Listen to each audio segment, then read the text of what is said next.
Have you ever used farming strategies to help grow your real estate business? Well, today I'm going to walk you through one of the farming strategies that I use in my real estate business that really helps us connect with more of our neighbors, people in our local community, and helps us grow our database. In this video, I'm going to have examples, I'm going to have video, we're going to do the whole thing. And by the end of this video, you also are going to understand exactly how to leverage events just like what I'm about to share with you so that you can grow your database, connect with more people in your area, and create more opportunities for clients in 2025. Let's get into it. And hey, if we haven't met yet, I'm Stephanie, and I help real estate agents build thriving businesses with strategies that generate consistent leads and create meaningful client relationships. If you want to learn more about how to grow your business, check out my free live class where I break down the 3 systems that you need to succeed in real estate. The link is in the description below. Okay, so I'm going to give you an inside look at one of the aspects of our farming strategy, which are hosting local events. And in this case, I didn't even have to host it. I just had to show up. So I'm going to walk you through all those details.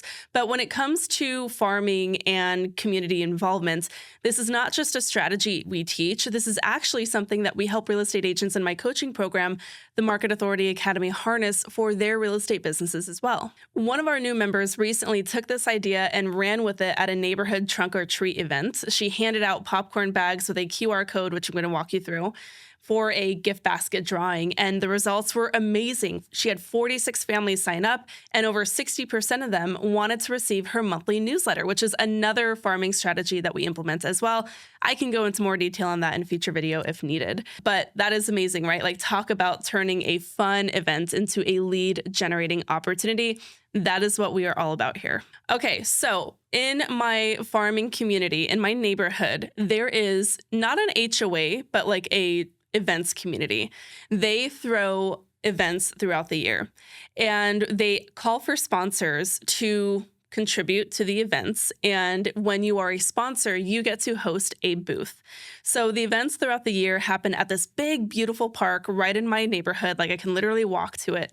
And they have an Easter egg hunt in the spring. They have a huge blowout 4th of July festival in the summer. They have fall and winter events, and they just really do a lot to help bring the community together and really just have a lot of fun with the neighbors, right? And so this last weekend, at the time of this recording, literally a couple days ago, I just did our Fall Fest booth at the Fall Festival. And I wanted to walk you through how I set up a booth for real estate, for your real estate business, and also just how I had it set up, the things that I had for takeaways, and how I turned it into a lead generating event. And that's what we're going to talk about. Okay, so the first step to doing a local event or a farming event in any real estate business is to define the goal of that event. So step 1, what was the goal? Like, what did I want to achieve with this? Well, in my neighborhood, this is only one aspect of the marketing plan. We also do mailers, we do some other things. But when it comes to the event specifically, my number one goal is to get people in front of me. I want to be shaking hands. I want to be exchanging names and passing along valuable info. If I can generate a lead or leave that event with a client, that would be amazing. But that's not always the only benefit of hosting an event. So for us, this booth's goal was to drive as much value as possible in the means of connection, in the means of putting a face to the name.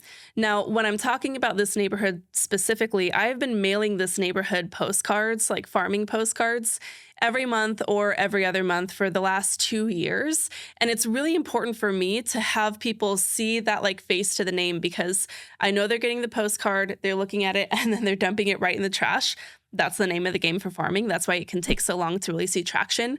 But I know that the most valuable thing that I can do in an in-person event is help them recognize the next time they see a mailer, oh, there's Bryce and Stephanie. I met them at the Fall Fest.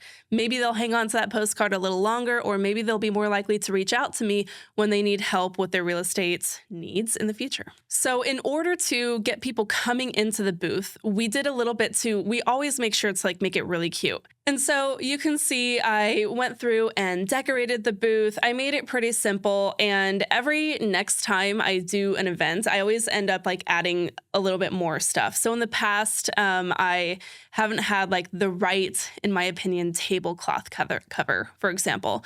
So this time I had the perfect, beautiful, fit to size table cover for the table that's provided to us.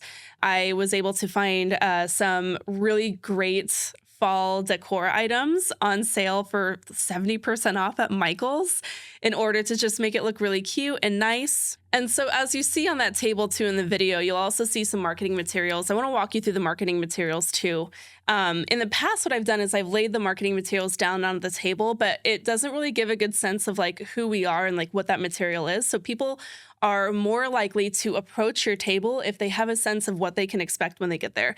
So I got these really great stands, these flyer stands on Amazon. They were not expensive at all. I got them the same day. And I put 2 of these up with the both side of my market stat commentary so that people could see it from afar. So I had this set up, and then I had like a stack of my flyers so that when people came up to come read the page, I said, you know what, why don't you take one of these so that you have it later and you can read it as like once you get home, for example. Now, you can do a lot of things. If I had more time, or if my number one goal was specifically to get contact information, you might have like a raffle, for example, for people to enter to win a raffle.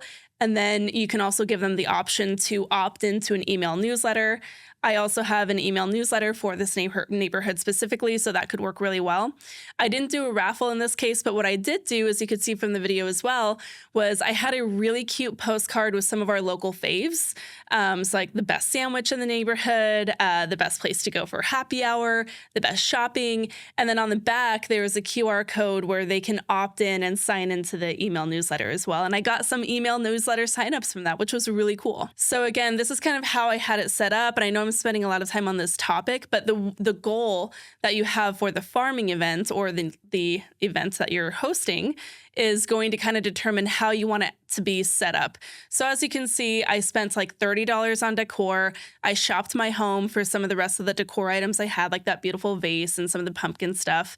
And then I just made sure to have really beautiful, heavy cardstock print material. I also went through, just because this is on video, I like examples, right? So I also went through and I added in a bunch of our print materials too. So I had these on the table. These are our quarterly magazines that we send out to our clients. I had these kind of fanned out. And then I also had our buyer and seller guides as well available, along with some of our like CMAs or property flyers that we include. And so again, I'm trying to create like a display so that people who are coming by can see the quality of what we do in our marketing so that they really understand that there is a high level touch to everything that we do. So I know that this is just a video, but you can see this is like our beautiful magazine. We print these out and we send these to our clients. I can give you another video of that in the future. But the paper itself is extremely high quality, heavy, really beautiful. I want people to be like, wow, they spend a lot of money on their marketing, which we don't. We've got a sweet hookup, but you know what I mean? If this sounds really interesting to you, this is kind of a different level of video than I normally do. I'm giving you some like really like soup to nuts examples here. Let me know in the comments right now if this is landing for you, if you want more videos like this in the future.